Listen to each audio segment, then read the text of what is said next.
Hey, this is Drew Beechum. And that's Denny Conn. Used to be, at least. We've got a new book coming out called Experimental Homebrewing. It's like if Click and Clack went out with beers for Mr. Wizard and talked about how to homebrew beer. Everybody asked us, what's experimental brewing mean? And we actually decided to tackle it in two parts. Because we looked at the word experimental, and a lot of people, they associate me with wacky, and they associate Denny with science. Can you imagine that? Yeah.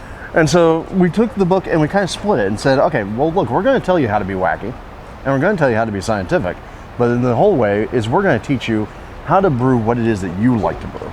Right. The book is not us telling you how you should be brewing. The book is us telling you how you figure out the best way for you to brew. We've got like experiments. We talk about ingredients and stuff like that. So then what you do is you take this, you take this, you take this, you do an experiment, you compare them, and then we give you an evaluation technique for comparing all your different experiments.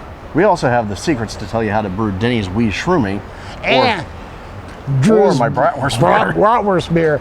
It's not just a joke on a TV commercial anymore, folks. It's a bratwurst beer. Believe it or not, there's a recipe in there for both a rye IPA and a bourbon vanilla porter. Gee, who would have figured? Yeah. And then what? I got a Saison recipe in there. That's another go figure. Yeah. Saison guacamole. One of the great things in the book is we give you what our favorite styles to experiment with are. You know, basically our favorite bases, give you a good base recipe, and then give you some examples of things that we do with it.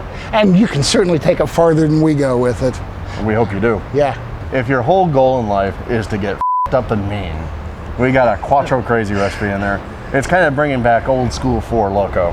You know, back before the days before the man neutered it. And this time, you get to choose your flavor. Can I have the purple? We're not only including the book in this whole deal, there's also a whole website, experimentalbrew.com. But wait, there's more. Yes, exactly. Not only do you get your Ginzu knives, but experimentalbrew.com, one of the biggest things about it is we're hoping that people are going to take the information they get from the book, do experiments, find their results, and come back and report to the community as a whole what their results are. And the whole idea then is we can build up a whole knowledge base that shows, hey, homebrewers, you got that question about HSA? You got that question about, hey, do dark malts help with oxidation? What happens if I do this with my yeast? You can hopefully come to our website and either find your answers or encourage the community to help you find your answer. Yeah, because for any good experiment, you have to have a large enough sample size to make it fairly valid. And by comparing results on the website, it's a way of doing that. It's definitely not for novice homebrewers. It's for people who have been brewing long enough that they want to find out if what they're doing is the best way to do stuff. I mean, my whole thing is that I'm basically lazy. So if I'm brewing, I won't want to be wasting my time doing stuff that's not going to make any difference. So this book is for people. Wow, this is great. Am I just hallucinating? That's the shrooms talking. The book is for people who have brewed enough so that they want to be able to evaluate what they're doing and how they're doing it and figure out if they're getting the most out of their brewing.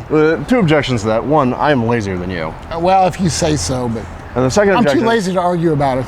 Second objection is I would actually say that the book is good for anybody about after the third batch. You know, once you got the basics of fermentation down, you kind of know, oh, you know, beer, it's a magical thing. I can make this happen.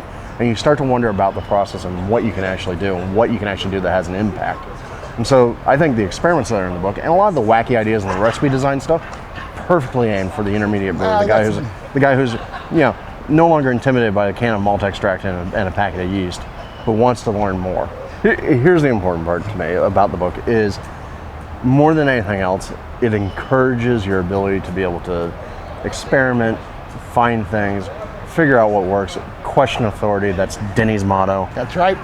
And you know, and evaluate the results. We spend a lot of the book talking about how to objectively evaluate the results. Because if you just do something and automatically decide it works, you're not doing it right. Yeah, and it's really the evaluation. It's all about an honest evaluation.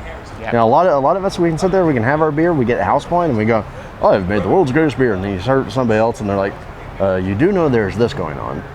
But so it really is. It's all about trying to find what works for you. Here's the number one most important thing about the book. It's Denny's retirement fund. That's right. He's retired now. He needs the money. Buy the book, please.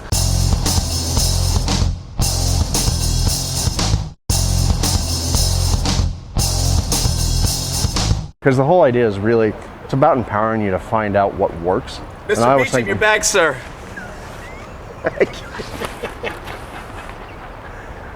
you are a jackass. I love you. I love you, but you're a jackass. One good take there. Blow it up. We'll do it live. You should pull your little whipper out. Pull your little whipper out. Did I say that? I'm fairly certain they ticket for that here. And besides, there's a wedding right over there. Oh yeah, right.